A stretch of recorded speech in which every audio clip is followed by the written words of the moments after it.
So, hello guys, welcome to my channel. So, for today's video, gagawa ko ng tutorials kung paano mag-boost sa aking website, rmmboost.store.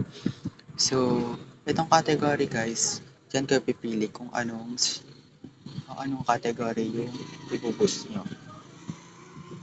For example, TikTok views. Maraming service yan guys.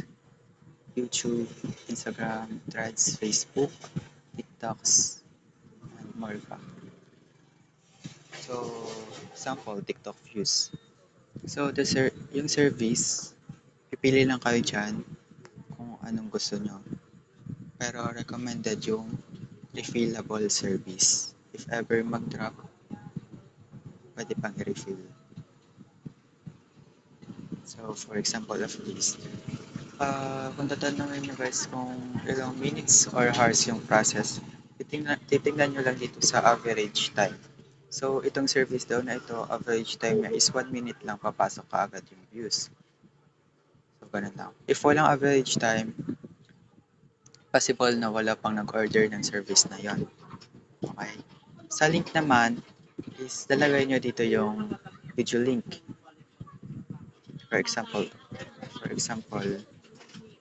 ito. Natin.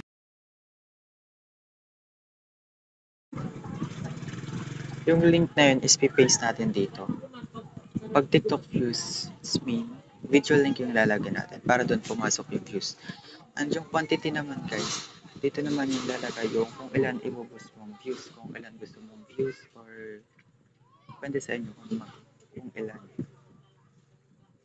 For example,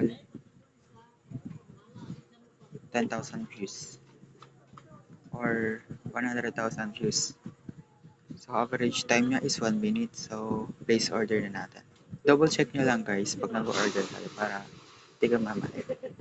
So ayun, nakapag-order na tayo. So wait na lang natin yan pumasok. So para makita nyo yung mga orders nyo, pupunta lang kayo sa orders. Diyan lalabas lahat ng orders nyo, status, remainings, and kung anong status, cancelled ba or whatever. So ganun lang guys.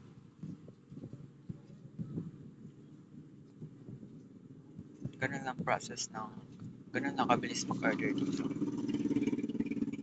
Not at all mabilis yung service, but pumapasok pa naman basta tama yung pag-order nyo. Tama yung link, naka-public yung link, at hindi naka-private yung link. So, hanggang dito na lang guys. Thank you for watching. Babush!